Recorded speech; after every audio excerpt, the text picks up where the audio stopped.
La tension est encore montée d'un cran à l'OM avec une réunion de crise au menu. L'attitude du vestiaire du Real Madrid qui en dit long sur le futur de Kylian Mbappé et Lionel Messi qui répond à la polémique du moment le concernant. C'est le programme du journal du foot numéro 1453.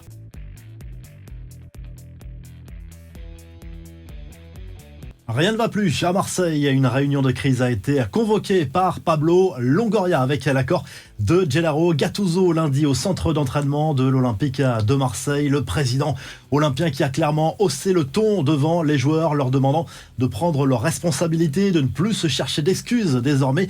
Gattuso a pris la parole, lui aussi, en demandant aux joueurs s'il y avait un problème avec son management ou avec son staff. Silence radio à ce moment-là, selon les informations de RMC Sport. Les joueurs ont parlé entre eux également. En tout cas, Gattuso veut poursuivre son aventure sur le banc de l'OM dans l'état actuel des choses, mais il faudra une réaction rapide et ce, dès vendredi face à Metz au Vélodrome. Les dernières infos sur le futur de Kylian Mbappé alors que le feuilleton sur son avenir continue. Plusieurs versions s'opposent. D'après Fabrizio Romano, grand spécialiste du mercato, les joueurs du Real Madrid ne parlent que de ça depuis quelques jours. Les stars du vestiaire affichent d'ailleurs leur confiance concernant l'arrivée de l'attaquant du PSG cet été. La version des médias français, c'est que le club parisien est pessimiste pour la prolongation de Mbappé, mais l'espoir est encore là. En Espagne, on assure que l'officialisation aura lieu finalement au mois de juin, après la fin de saison en Ligue 1 pour ne pas perturber le joueur et le PSG. Et sur RMC, Jérôme Roten, resté proche du club, a donné une version encore différente. Il affirme que Mbappé n'a pas encore tranché au sujet de son avenir. C'est encore un sujet qui nous tiendra en haleine pendant plusieurs mois, visiblement. Les infos en bref, un mois après le planning prévu par son club, Karim Benzema a retrouvé le chemin de l'entraînement avec son équipe d'Al Ittihad. On l'a évoqué, les dernières semaines ont été très tendues entre le Ballon d'Or 2022 et sa direction.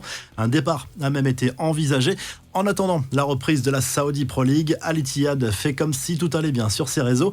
Lionel Messi va-t-il provoquer une nouvelle polémique après son absence avec l'Inter Miami lors d'un match à Hong Kong qui a provoqué la colère des supporters locaux? L'international argentin est également incertain pour le match amical contre le club japonais du Vissel Kobe.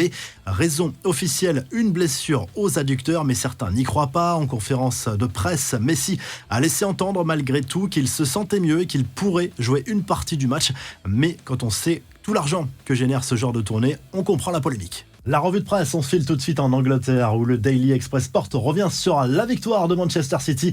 3-1 en Première Ligue lundi soir sur la pelouse de Brentford. Phil Foden a inscrit un triplé pour les Citizens qui reviennent à 2 points de Liverpool et avec un match en moins au compteur pour les joueurs de Pep Guardiola. En Espagne, le journal Marca assure que le Real Madrid prépare une grosse révolution en défense l'été prochain et piste notamment le jeune Lenny Yoro, le défenseur du LOSC, qui est également dans le viseur du Paris Saint-Germain. Les deux clubs qui pourraient mener une grosse bataille pour recruter l'international espoir l'été prochain. Et du côté de l'Italie, le Corriere dello Sport revient sur les top flops du match entre l'Inter et la Juve et se penche également sur l'avenir de Victor Osimhen, un joueur qui est dans le viseur du Paris Saint-Germain.